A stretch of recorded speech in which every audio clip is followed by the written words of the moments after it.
I'm a completely different person. I don't feel the same, I don't have the same body, I don't have the same mind, I don't have the same heart. I never really truly felt that badly about the situation. I felt like I had the strength to continue, and I'm not any different than anyone else who has cancer or any other disease.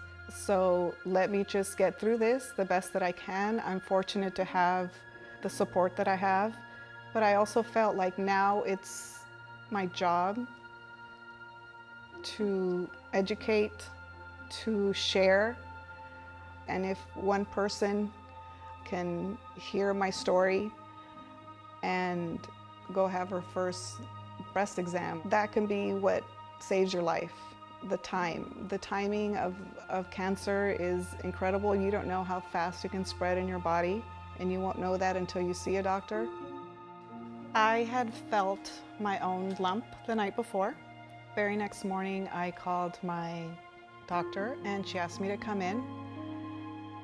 Everything went really fast. I had ultrasounds, I had biopsies, and the day that she called me, I was at work. She told me over the phone. She said, "Your biopsy came back positive." And I said, "What does that mean?" She said, "It's cancer." The first thought after that was, how do I tell my family? The fear set in as to how do I tell them. My mother, that her only child now had cancer. My husband, whose brother just a month prior had passed away from cancer. And my 10-year-old daughter. That was the fear. My mother was a little too supportive. I think she kind of made me feel sicker than I was because she's a mom, and I understand that. My husband, he was super supportive, still loving, no matter what I looked like. He always joked around about how sexy I looked, how attractive I looked, and in a way it made me feel a little strange because I said, doesn't he see? I'm bald, I have no breasts.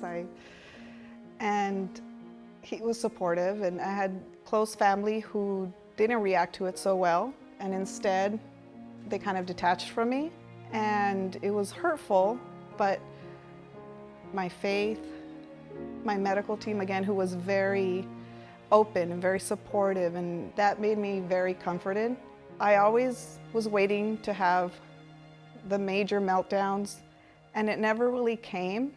2 days out of chemo, which is when you feel the worst, and I was laying in bed with no energy, feeling I should be crying, I should be more upset right now, and I wasn't. And those little moments were like, okay, because before I would have totally broken down, but it just wasn't happening. It just wasn't a feeling that I had.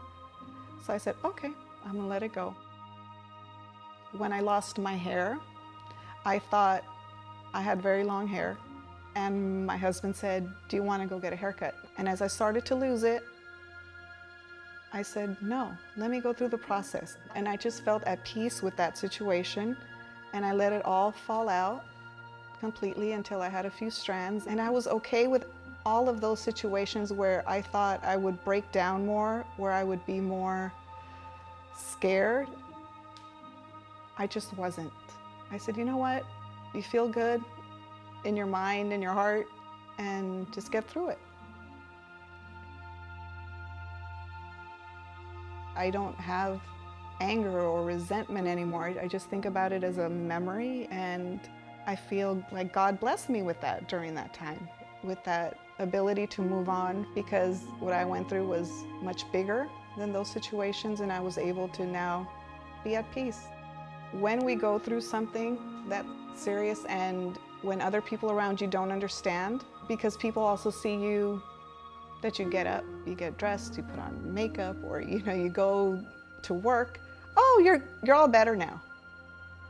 People don't know that I wake up with joint pain, with pain in my chest because I'm still going through the reconstruction, and my medication makes me sick.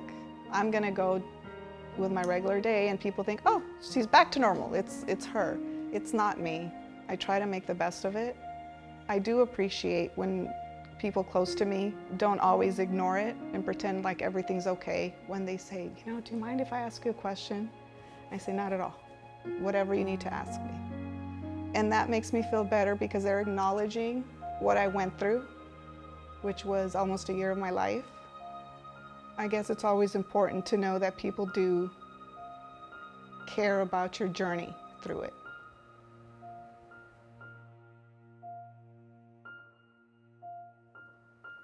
It won't be that bad.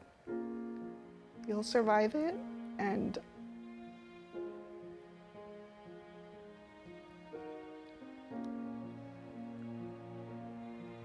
you'll be a better person.